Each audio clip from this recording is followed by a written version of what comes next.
Então vamos falar um pouquinho aqui das coisas.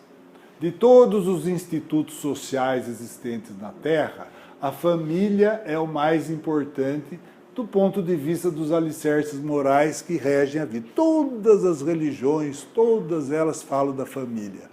E por que a família é tão importante? Nós estamos vendo por que a família é importante, porque é ali que a gente resolve os problemas do passado. Se eu tivesse com o meu problema do passado na China, no Japão, como é que eu ia acertar com eles? Eu tenho que estar lá juntinho na família. Nem vizinho pode ser, porque se eu tiver problema com o vizinho, eu mudo. Agora, a família eu não consigo. Meus filhos são meus filhos. A ex-mulher, o ex-marido, não tem jeito de não se relacionar uma hora ou outra. Porque tem coisas em comum ainda. Principalmente se tiverem filhos. Estão percebendo? Então, como nós vimos lá no casamento, eu posso até protelar o acerto que eu tenho com alguém. Olha, dessa vez não deu ainda, vamos tentar numa outra.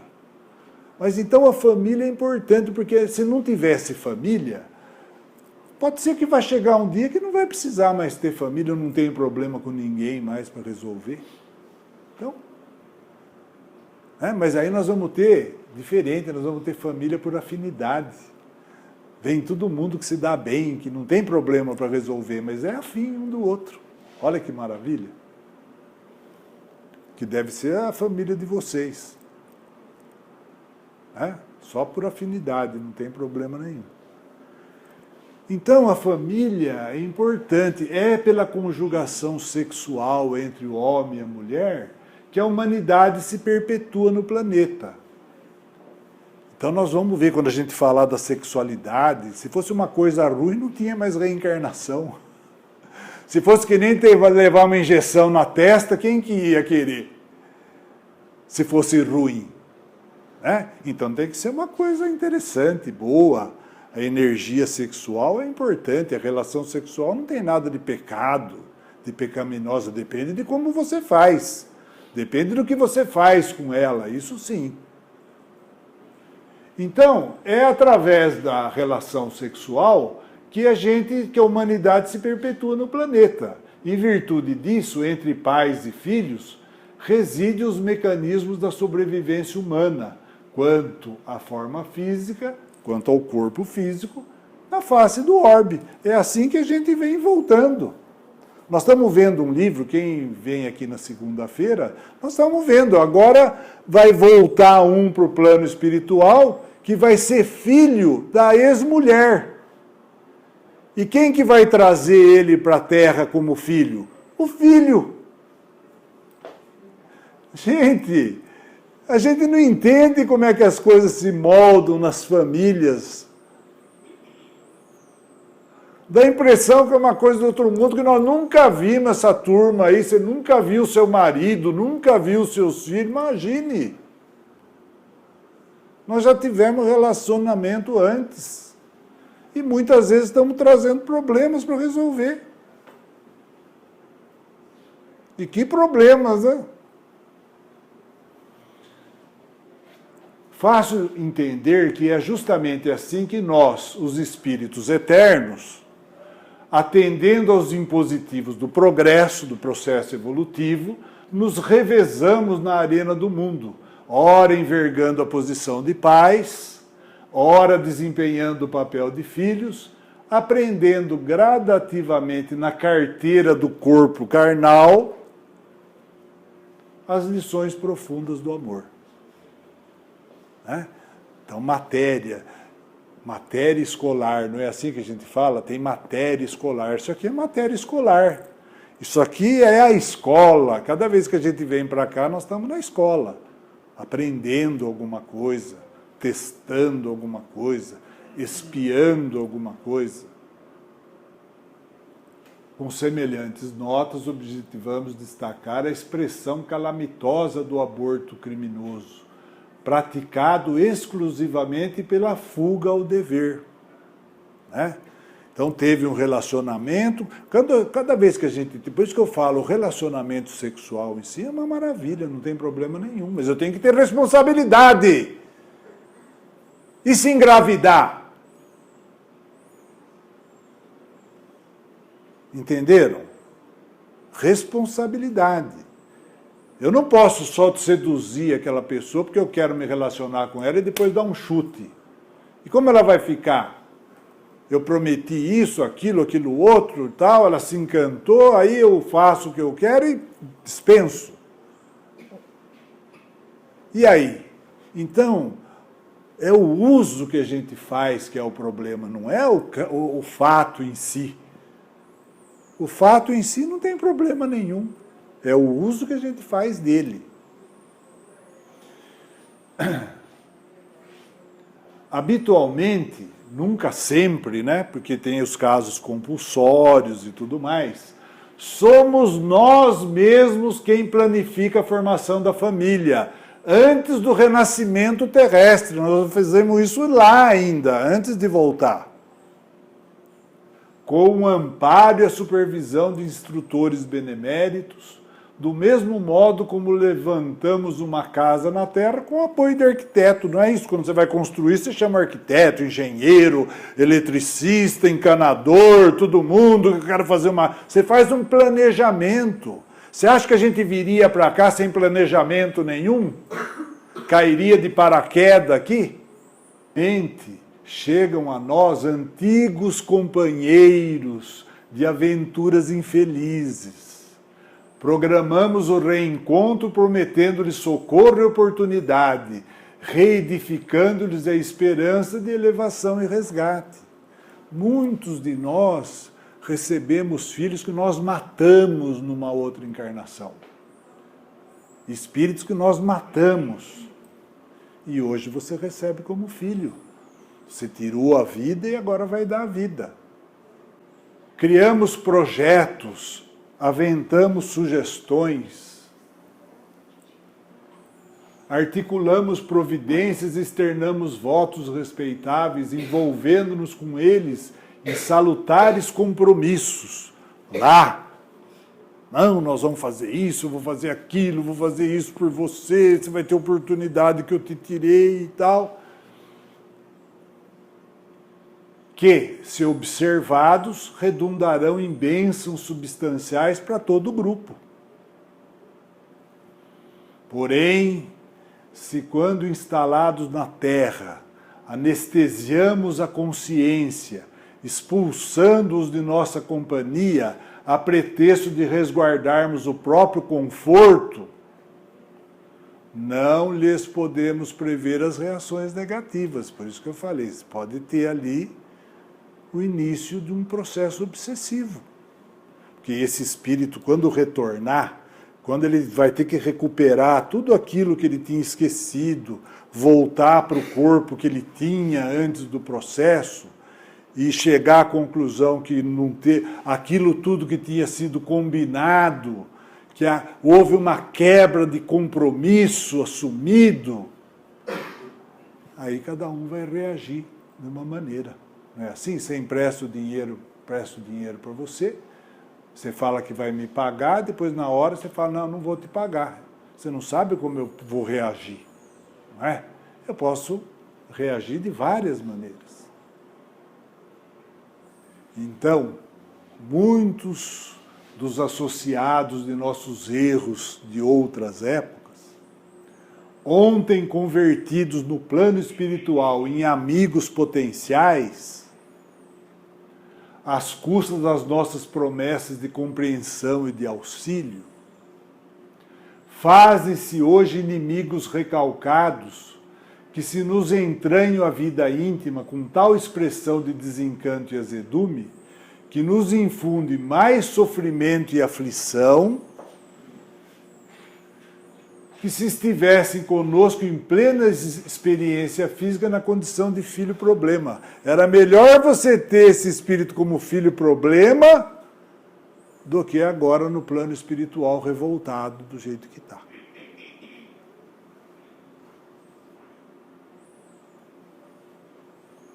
Que pena que a gente não pode discutir assim no Congresso, né?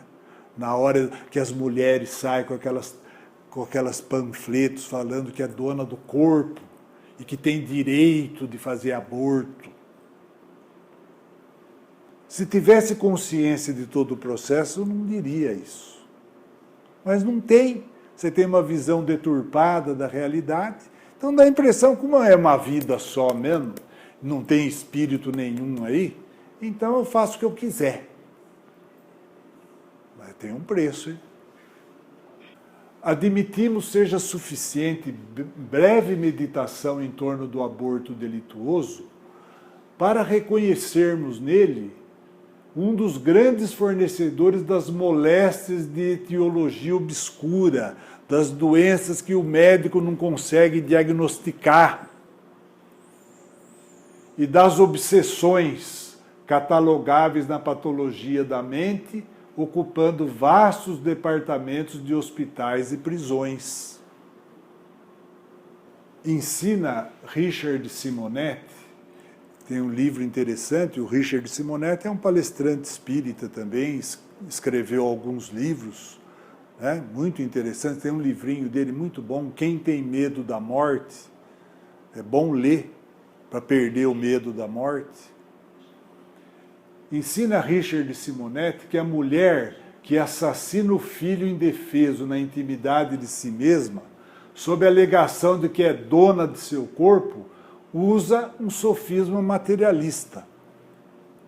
Nosso corpo, na realidade, gente, nós imploramos para estar aqui.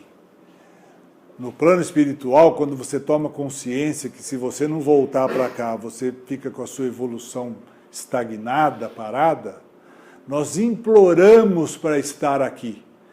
Aqueles que vêm e falam assim, eu não pedi para nascer, não tem ideia do que implorou para nascer. Então, nosso corpo é um empréstimo de Deus para a jornada humana, evolutiva. Muito mais que direitos, nós temos deveres vinculados ao seu uso. Nós, na verdade, recebemos um instrumento para estar aqui. É o veículo, que a gente fala veículo de manifestação do Espírito nessa dimensão. É isso que é o corpo, é o veículo. Agora, como todo bom veículo, é bom que ele funcione bem para nós, não é? Se você enxergar bem, ouvir bem, pudesse locomover e tudo mais, você tinha que dar graças a Deus e preservar isso. Como você preserva o seu carrinho novo, que você escolhe o posto de gasolina que você vai abastecer, você troca o óleo na hora que tem que trocar. Você não põe porcaria no seu carro, porque senão estraga. Mas aqui entra tudo quanto é porcaria. Você fica desse tamanho. O primeiro é preservá-lo, utilizando disciplinadamente com consciência de suas necessidades.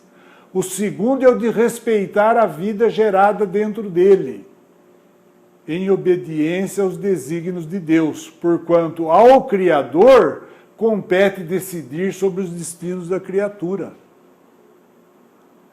Se veio uma criança para você, é porque era para você mesmo. Não foi engano de ninguém, não.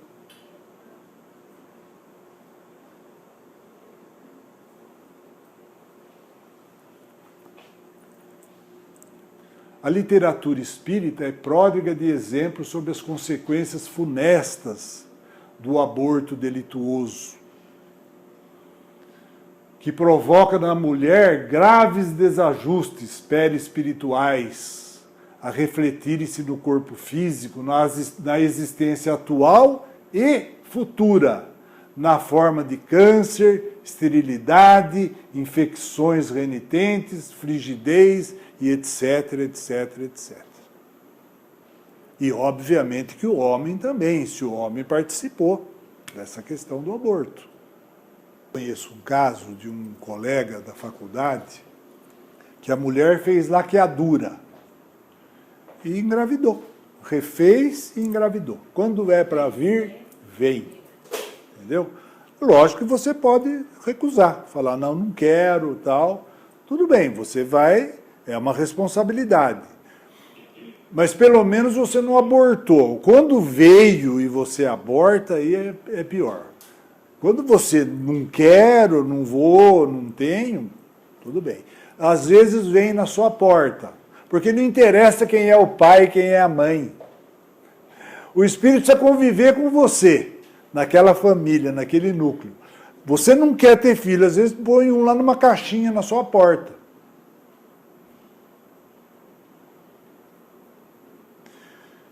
E uma coisa que eu queria ter falado, que no fim eu acabei não falando, é o seguinte. Quando eu pego, então, essas células que vão se multiplicando, se eu levar num laboratório, elas vão se multiplicar até um certo ponto. Depois daí para frente não vai mais. Eu nunca vou conseguir fazer um bebê de proveta na proveta mesmo. Se não puser na mãe, não nasce nada. Entendeu? Não tem como. Perceberam? Tem que estar na mulher. Pelo menos por enquanto. Pode ser que um dia não tenha a mesma necessidade. Mas por enquanto ainda tem.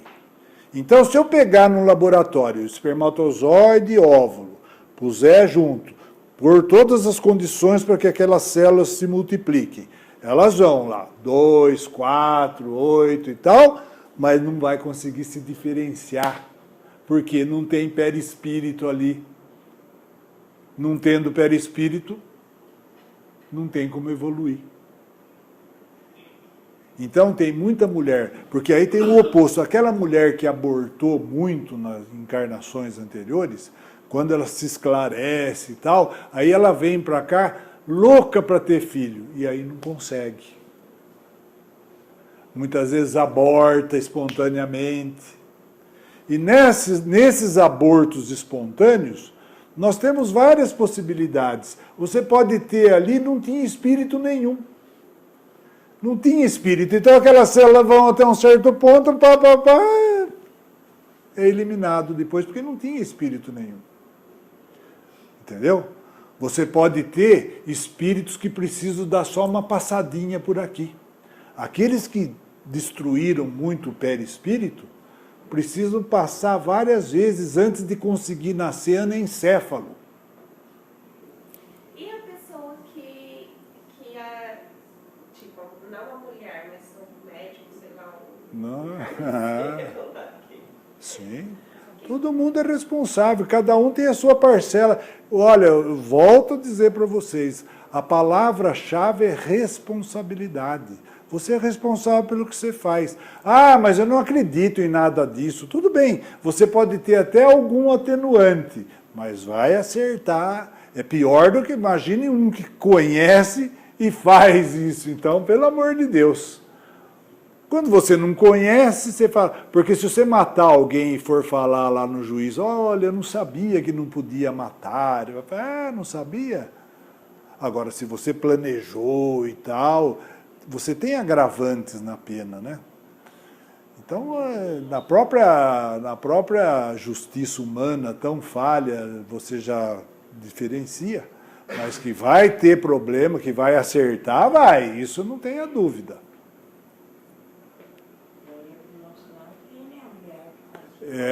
Então, você lembra daquele lá? Então, aí tinha uma mulher, o que ela está dizendo é o seguinte...